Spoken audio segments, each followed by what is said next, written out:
샬롬.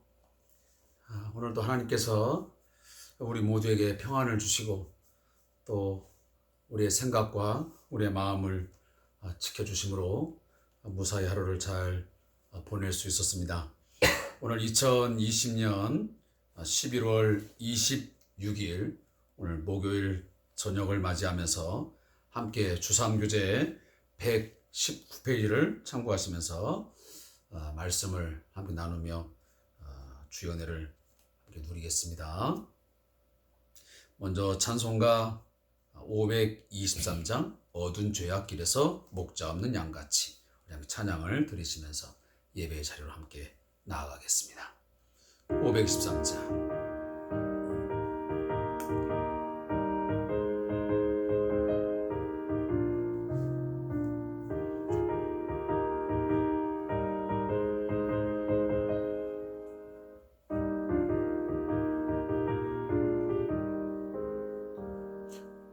어두운 죄악 길에서 목자 없는 양같이 모든 사람 길 찾아 헤맨다.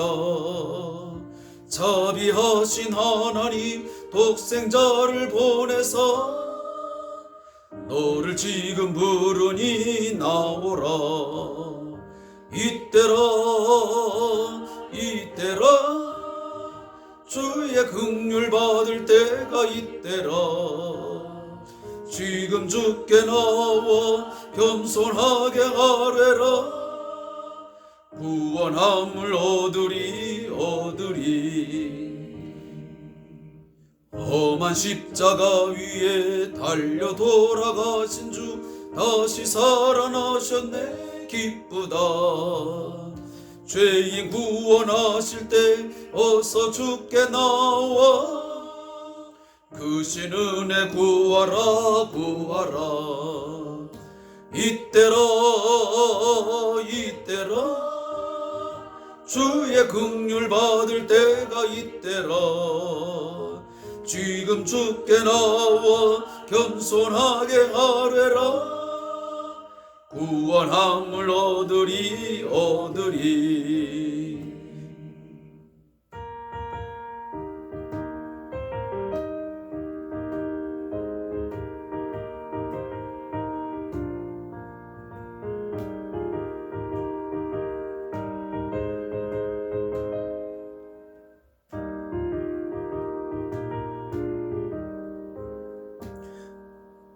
주의 귀한 말씀에 영원 생명 있나니 주님 너를 용서해 주신다. 주가 부르실 때에 힘과 정성 다하여 주의 은혜 받으라. 이때라 주의 긍휼 받을 때가 이때라. 지금 주께 나와 겸손하게 아뢰라. 구원함을 얻으리. 세월 빨리 흐르고 세상 친구 가는데 나의 영혼 오늘 밤 떠나도 구원받으면 천국에서 영원히 주와 함께 살리라. 아멘. 이때라 주의 긍휼 받을 때가 이때라. 지금 주께 나와 겸손하게 아뢰라. 구원함을 얻으리.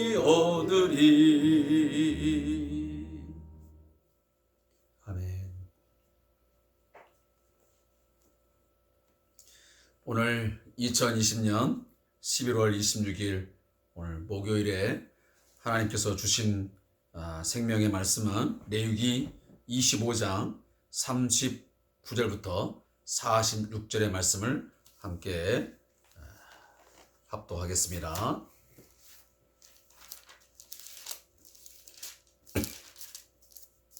레위기 25장 39절부터 46절입니다. 구약성경 187페이지에 기록되어 있는 말씀입니다. 함께 말씀을 합독하겠습니다. 시작. 너와 함께 있는 내 형제가 가난하게 되어 내게 몸이 팔리거든 너는 그를 종으로 부리지 말고 품꾼이나 동거인과 같이 함께 있게 하여 희년까지 너를 섬기게 하라. 그때에는 그와 그의 자녀가 함께 내게서 떠나 그의 가족과 그의 조상의 기업으로 돌아가게 하라. 그들은 내가 애굽 땅에서 인도하여 낸 내 종들이니 종으로 팔지 말 것이니라. 너는 그를 엄하게 부리지 말고 내 하나님을 경외하라. 내 종은 남녀를 막론하고 내 사방 이방인 중에서 취할지니 남녀 종은 이런 자 중에서 사올 것이며 또 너희 중에 거류하는 동거인들의 자녀 중에서도 너희가 사올 수 있고 또 그들이 너희와 함께 있어서 너희 땅에서 가정을 이룬 자들 중에서도 그리할 수 있은즉 그들이 너희의 소유가 될지니라. 너희는 그들을 너희 후손에게 기업으로 주어 소유가 되게 할 것이라. 이방인 중에서는 너희가 영원한 종을 삼으려니와 너희 동족 이스라엘 자손은 너희가 피차 엄하게 부리지 말지니라. 아멘. 오늘 우리에게 주시는 생명의 말씀 레위기 25장 39절부터 46절의 말씀을 가지고 이 종에 대한 규례에 맞추어서 함께 이 말씀을 묵상하도록 하겠습니다. 오늘 주신 이 본문을 요약한 것을 먼저 여러분에게 읽어 드리도록 하겠습니다. 본문 39절에서 46절은 종에 대한 규례로 같은 이스라엘 백성을 종으로 삼았을 경우 이방인을 종으로 삼았을 경우 두 가지에 관한 규례입니다. 큰 빚을 졌을 경우 최후의 수단으로 빚진 자는 자신을 종으로 팔아야 합니다. 이 경우에 이스라엘은 그에게 인격적인 대우를 해야 하고 희년이 되면 그를 돌려보내야 합니다. 다만 언약에서 제외된 이방인 노예일 경우에는 희년법에 적용이 되지 않습니다.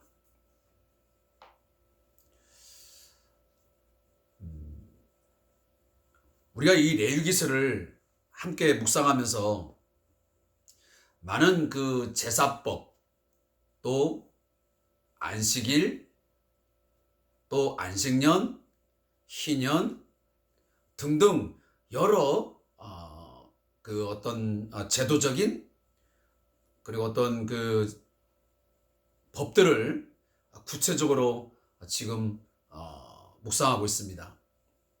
이 말씀들이 보면 오늘 우리 현대인들에게 잘 이해되지 않고 지금의 우리 사회 구조와는 좀 다른 모습이 있기 때문에 납득하기 어려운 부분이 있는 것이 사실입니다. 그러나 우리는 성경을 읽을 때 먼저는 그 당시에 어떤 정치적, 사회적, 또 문화적인 배경을 충분히 이해할 수 있어야 됩니다. 그 이스라엘이라고 하는 아니면 고대 근동사회 속에서의 어떤 특수한 어떤 문화, 특수한 상황 속에서 하나님은 이 말씀을 주셨기 때문입니다. 그래서 1차적으로는 그 당시에 이 말씀이 왜 주어질 수밖에 없었는지, 그리고 그것이 문자적으로는 우리에게는 지금 연속되지 않지만 그 어떤 정신, 그 법의 어떤 가치, 그 제도의 진정성 이런 것들을 우리가 바르게 파악하고 그런 어떤 정신들을 어떤 가치관들을 우리가 끌어오면서 현대적인 적용을 하는 것은 매우 뜻깊은 의미가 있다라고 생각이 되어집니다. 그런 부분들을 우리가 간과하지 말고 어떤 연속성이 있는 것은 우리가 받아들이고 또 연속적인 것들은 그 당시의 의미와 지금의 의미가 다른 것이 무엇이고 유사한 것은 무엇이며 지금 우리가 적용할 수 있는 것은 무엇인가를 좀 주도 면밀하게 잘 살펴야만 이 레위기서의 내용들이 오늘 우리 현대를 살아가는 그리스도인들에게 매우 유익한 말씀으로 다가올 수 있게 될 것입니다. 지금은 우리 대한민국 사회는 오늘 본문에 나온 것처럼 노예 제도가 존재하지 않습니다. 이것은 어찌 보면 우리나라의 조선시대 때의 이 상황을 좀 인지한다면 이 이야기를 우리가 이해할 수 있겠지만, 지금 이러한 상황들을 이해하지 못하면 이 개념들이 무슨 개념인지를 전혀 파악할 수 없게 되는 것입니다.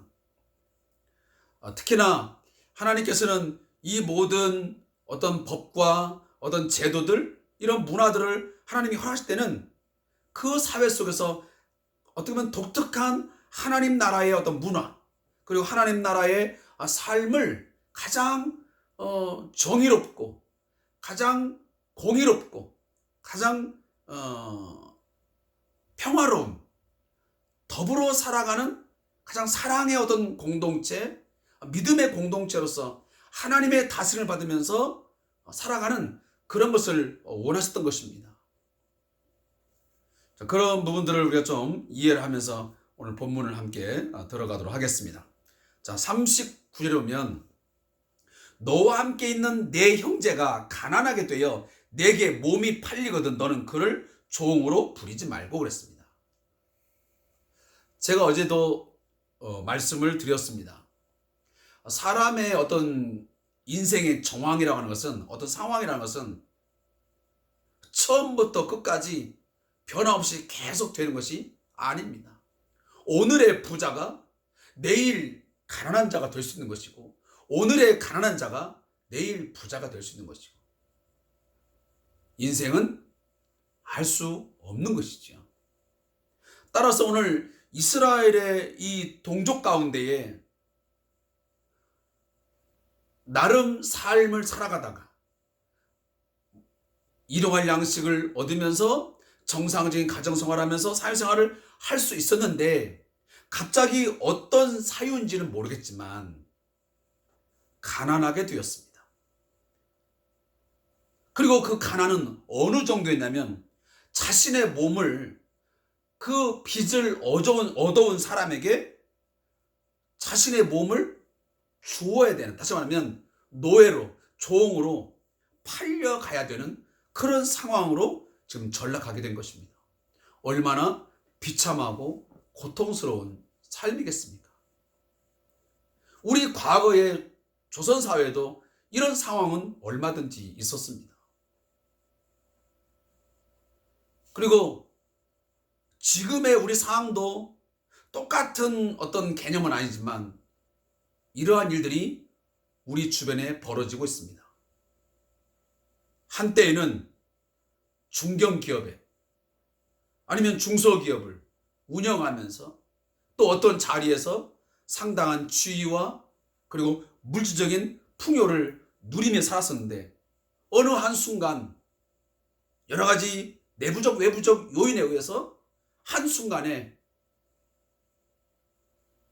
길거리를 헤매야 되는, 때로는 노숙자의 삶을 살아야 되는, 아니면 도망자의 삶을 살아야 되는 그런 지경에 이르는 사람들이 있습니다. 오늘 이 말씀을 듣고 있는 저도 마찬가지고 우리 모두가 그런 상황에 어떻게 언제 될지 아무도 알 수 없습니다. 바로 그러한 상황이 있었을 때에 하나님은 이스라엘 백성들에게 네 형제가 그렇게 됐느냐? 너희 동족이 그런 상황이 이렇더냐? 그러면 절대로 그를 종으로 부르지 말아라. 노예처럼 대우하지 말아라. 그럼 어떻게 대우하라고 하냐? 40절에 보니까 품꾼이나 동거인과 같이 함께 있게 하라 그랬습니다. 여기 품꾼은 뭐냐면 오늘날로 말하면 임금 노동자로 취급을 하라는 것입니다. 임금을 받지 않는 그런 종처럼 마구 대하지 말고, 함부로 대하지 말고, 억압하지 말고, 그를 임금 노동자처럼 인격적으로 대우하고, 그리고 동거인과 같이 함께 있게 하여 희년까지, 희년이 뭐라고 했습니까? 77에 49, 안식년이 7번이 지나간 후에 바로 그 해가 희년이 시작된다고 그러지 않습니까? 바로 그때까지 너를 섬기게 하라. 그리고 만약 이제 희년이 되었다. 그러면 그 희년이 됨과 동시에 그와 그의 자녀에게 그리고 그 가족에게 그 조상의 기업으로 돌아갈 수 있도록 돌려 보내라고 말씀을 하고 있습니다. 그래서 오늘 그 절별 해설에도 이렇게 말씀을 이제 기록을 합니다. 어떤 사람이 흉년이나 질병 등으로 어려운 상황이 생기면 자신을 다른 사람에게 품꾼으로 팔아 문제를 해결한다. 이것은 아주 가난한 상태가 되는 경우를 말한다. 이때 노예를 고용된 품꾼으로 대우해야 하고 종 부리듯 하면 안 된다라고 말씀을 하고 있습니다. 자, 그러면 왜 그 사람이 가난하게 되어서 그 어떤 개인적인 사유로 그런 상황에 되었을 때 그 몸이 팔렸는데 왜 종으로 대하지 말고 왜 품꾼이나 동거인과 같이 그렇게 대우를 하고 희년이 되면 왜 돌려보내라 하나? 그 이유를 41절과 42절에서 신학적으로 설명을 합니다. 42절, 43절에 그들은 내가 애굽 땅에서 인도하여 낸 내 종들이니 종으로 팔지 말 것이라. 너는 그를 엄하게 부리지 말고 내 하나님을 경외하라. 종으로 대우하지 말고 품꾼이나 동거인처럼 대우해야 되는 이유, 희년이 되면 다시 돌려보내야 되는 그런 신학적인 이유, 그 타당성을 하나님은 뭐라고 말하냐면 그들은 네 종이 아니고 누구의 종이다? 여호와의 종, 하나님의 종이라는 거예요. 지금 이 몸이 팔려서 와 있는 사람이나 그리고 그 종을, 그 품꾼을 지금 소유하고 있는 너나 모두가 다 크게 보면 하나님의 종, 여호와의 종이라는 겁니다. 어디에서 인도해낸? 저 애굽 땅에서 인도해낸 하나님의 종이니 그 하나님의 종을 종으로 판다? 있을 수 없다는 것입니다. 그러니 너희는 종처럼 대우하지 말고 너희들은 하나님을 경외하는 마음으로, 그러니까 너희들 위에는 늘 하나님이 계시다는 생각을 늘 가지면서 너희들은 똑같은 종의 위치에서 종처럼 대우하지 말고 품꾼이나 동거인처럼 인격적인 대우를 하면서 뭔가 함께 더불어 삶을 살아가라. 하나님의 백성처럼, 하나님의 가족의 구성원처럼 서로 대하면서 살아가라고 오늘 말씀을 하고 있는 것입니다.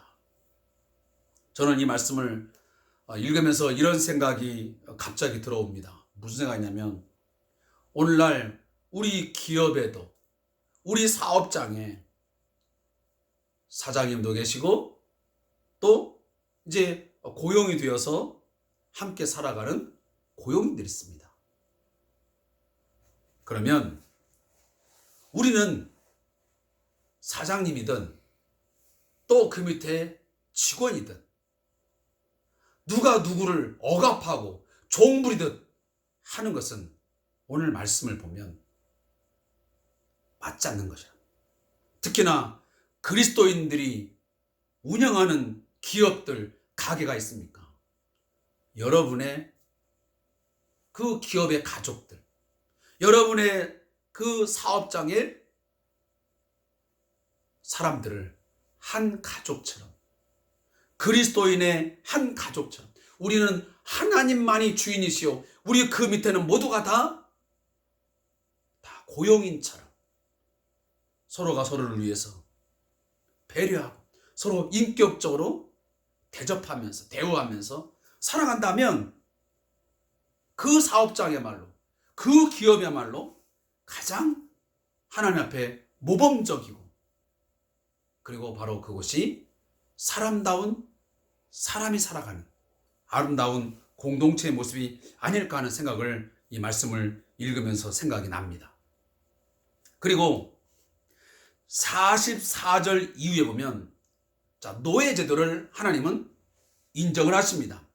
만약 너희들이 종을 원한다면 내 종은 남녀를 막론하고 남자든 여자든 내 사방 이방인 중에서 착한, 그러니까 이스라엘 민족 그 동족 가운데서는 절대로 너희들이 노예나 종으로 취하지 말고 싸우지 말고 반드시 이방인 중에서 언약 백성이 아닌 언약 백성 이외의 사람에게서 그 사람을 사와서 너희의 종으로 삼아서 여기 보면 그들이 너희의 소유가 될지라 너희는 그들을 너희 후손에게 기업으로 주어.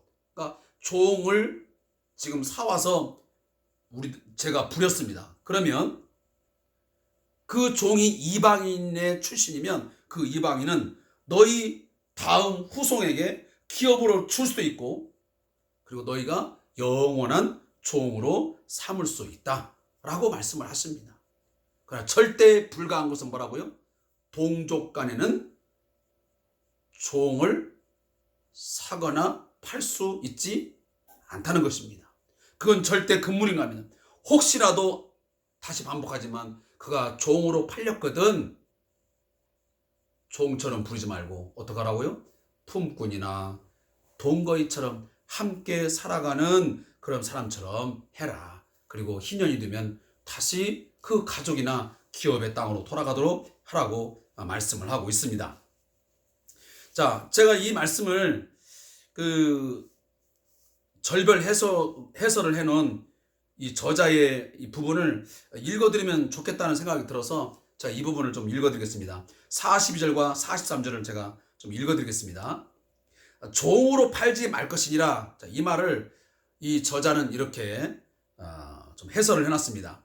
이스라엘 백성들은 종으로 팔지 말 것을 규정한다. 이 법의 동기는 모든 이스라엘 민족이 여호와께 종이라는 사실에 근거한다. 55절입니다. 모든 이스라엘 백성은 본질상 하나님께 속한 그분을 위하여 살아야 하는 하나님의 종들입니다. 하나님의 종들인 형제들이 서로 종을 삼아 억압하는 것은 합당하지 않다. 이렇게 해설을 해놓습니다. 그리고 43절 내 하나님을 경외하라.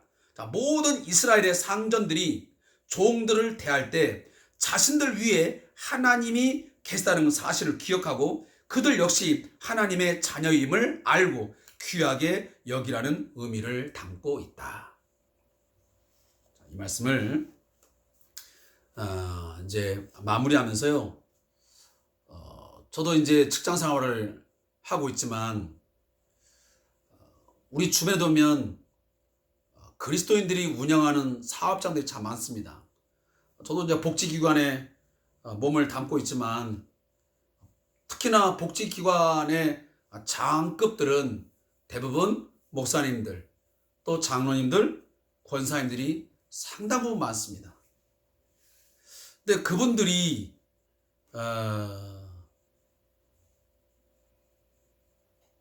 함께 일하고 있는 그 사업장의 직원들을 대할 때 보면 참 어떤 분들은 오늘 이 말씀처럼 주 안에서 한 형제와 한 자매인 것처럼 정말 인격적으로 존중하고 대우하면서 그리고 어떤 이득을 얻게 되면 함께 공유하고 함께 나누면서 더불어 같이 가는 그런 분이 있는가 하면 어떤 분은 그리스도인임에도 불구하고 오늘 이 말씀이 이것뿐이겠습니까? 수많은 가운데에 이 고용주들에게 주시는 메시지가 참 많습니다. 그런데 그 직원들을 대할 때 보면 정말 종부리듯 자신의 어떤 물질적인 이득을 얻기 위한 하나의 도구처럼 도구화시키는 그렇게 인식하는 그런 어처구니 없는 참으로 어리석은 그런 분들도 있음을 제가 보았고, 또 간접적으로 듣는 경우도 많았습니다. 사랑하는 우리 성도 여러분, 혹이라도 이 메시지를 듣는 분 가운데 고용주 되시는 분들이 계십니까? 아니면 또 중간급 이상의 간부들이, 임원들이 계십니까? 그런 상황이 있다면, 그런 위치에 있다면 오늘 이 말씀이 그대로는 적용될 수 없다 할지라도 우리가 한 부분 속에서는, 그래, 내가 그들을 종부리듯 하지 말고 내가 어떤 그 자리를 유지하고 그 물질을 어떤 얻음에 있어서 그 사람을 이용하기보다는, 그 사람이 나에게선 그런 것들을 위해서 필요한 존재로 여기지 말고 주 안에서 한 형제요 한 자매요, 서로 어떤 파트너십, 어떤 가족관, 이런 것들을 좀 함께 하시면서 나눌 수 있다면, 함께 할 수 있다면 너무나 하나님 앞에 기쁨이 되고 또 우리 스스로에게도 큰 유익이 되는 일이라고 생각이 되어집니다. 이 말씀 꼭 여러분들이 마음에 담으시고 그렇게 지켜나갈 수 있기를, 순종할 수 있기를 다시 한번 부탁의 말씀을 드립니다. 우리 위에는 누가 있는 것입니까? 최고의 경영자, 최고의 주인은 바로 하나님 한 분이십니다. 그 밑에서는 모두가 다 법 앞에, 인간은 다 평등한 것입니다. 자, 저자의 묵상을 읽고 말씀을 맺겠습니다. 인간 위에 인간 없고 인간 아래 인간 없다. 인간은 하나님 앞에서 모두 평등하다. 설사 그가 노예로 산다고 해도 주인은 그를 함부로 대하면 안 된다. 이 말씀은 뭐냐면 비인격적으로 대우하지 말라는 것입니다. 그리스도인은 예수 그리스도의 마음을 품고 종들을 대해야 한다. 그들이 종이 된 것은 여러 가지 불가피한 상황에 근거한다. 본래 종으로 태어난 것이 아니라 설사 종으로 팔려서 종의 신세가 되었다 해도 그 사람의 본래 모습이 종인 것은 아니다. 흔히 세상 사람들은 사람을 외모로만 평가한다. 그러나 그리스도인은 그들과 구별되어야 한다. 그 사람의 인격과 중심을 보면서 사람을 대해야만 한다. 부하라에서 노동자라고 해서 그들을 무시하고 고되게 부리는 행위는 악한 것이다. 힘없는 자칫 물질로 사람을 평가하며 적은 임금을 주거나 임금 체불 등으로 노동자를 힘들게 할 수 있다. 힘없는 사람이나 외국인 노동자들을 함부로 대하는 것은 그리스도인으로서 마땅한 모습이 아니다. 이건 분명히 죄악입니다. 엄밀히 보면 인간은 하나님 앞에서 모두가 종입니다. 어느 누구도 주인이 아니라고 생각한다면 타인을 함부로 대하는 일은 생기지 않을 것입니다. 무릎기도 하나님, 힘없고 약한 사람들을 함부로 대하고 무시하는 일이 생기지 않도록 도와주소서. 오늘 우리 한국 사회에 또 우리 현대인들의 이 노사관계에 있어서 아주 중요한 의미를 던져주는 그런 메시지라고 생각이 되어집니다. 아무쪼록 이 말씀이 우리 그리스도인들의 기업 가운데 또 우리가 살아가는 모든 삶의 환경 속에서 잘 적용되어지고 또 영향이 미쳐짐을 통해서 우리 모두가 함께 더불어 그리스도 안에서 화평한 공동체, 평등한 공동체, 인간다운 대우를 받으면서 살아갈 수 있는 아름다운 세상 함께 만들어갈 수 있기를 주의 이름으로 축원합니다. 기도하겠습니다.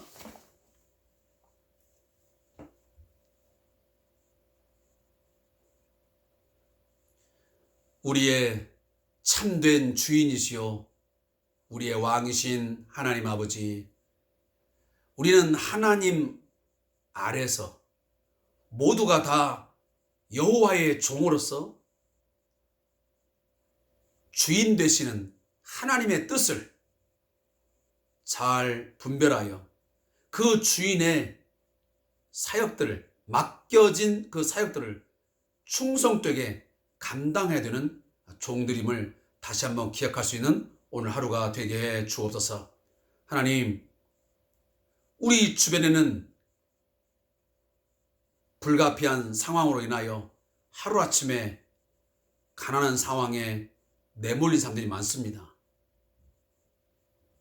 삶의 밑바닥에서 많은 사람들에게 억압받고 또 무시당하고 인격적으로 모독당하면서 살아가는 사람들이 참 많습니다. 인간의 교만과 인간의 악함에 의해서 수많은 사람들이 오늘도 인격적인 모독을 당하여 그 수치감, 그 모욕감을 견디지 못하여 오늘도 힘겨운 삶을 살아가는 사람도 있습니다. 때로는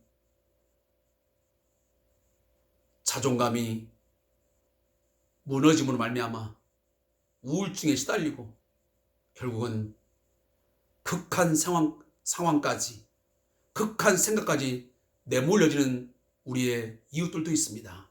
하나님, 오늘 이 말씀을 우리 모두가 다 마음에 새기게 하시고 이 말씀이 우리의 삶의 현장 속에서, 우리의 직장 생활과 우리의 모든 삶의 주변에서 잘 이루어지고 말미암아 서로가 서로를 인격적으로 대화하고, 우리는 그리스도 안에서, 하나님 안에서, 하나님 아래에서는 모두가 한 똑같은 하나님의 형상을 입은 동일한 인간이요, 동일한 사람인 것을 인식하고 서로 사랑하며 서로 품어주며 서로 격려하며 서로 붙들어줄 수 있는 아름다운 삶을 살아가도록 인도하여 주옵소서. 특히 우리 그리스도인들이 경영하고 있는 사업장, 하나님 이 말씀대로 이루어지게 해 주옵소서. 그래서 세상 사람들이 경영하고 있고 세상 사람들이 살아가고 있는 그 어떤 직장보다도 구별되어지고 정말 독특한 기독교 그 문화를, 그 사업장의 문화를 만들어가면 말미암아 선구자적인 역할을, 좋은 영향력을 미칠 수 있는, 선한 영향력을 미칠 수 있는 그런 사업장 되게 해 주시옵소서. 감사하며 예수님의 이름으로 기도합니다. 아멘. 오늘도 주신 말씀 마음에 잘 새기시고 우리 함께 가족 간에 기도 제목 나누시고 기도하시고 또 섬기는 교회와 나라와 민족을 위해서 기도하시면 고맙겠습니다. 그리고 코로나19가 굉장히 오랜만에 지난 3월 달인가 그 이후로 또다시 500명 이상으로 그렇게 확진자가 급속도로 늘어나고 있습니다. 우리 모든 성도들 건강 조심하시고요. 또 이 모든 상황들을 하나님께서 빨리 시켜 주시기를 위하여 기도할 수 있는 시간 되기를 소원합니다. 오늘도 함께 해주신 성도님들에게 진심으로 감사합니다.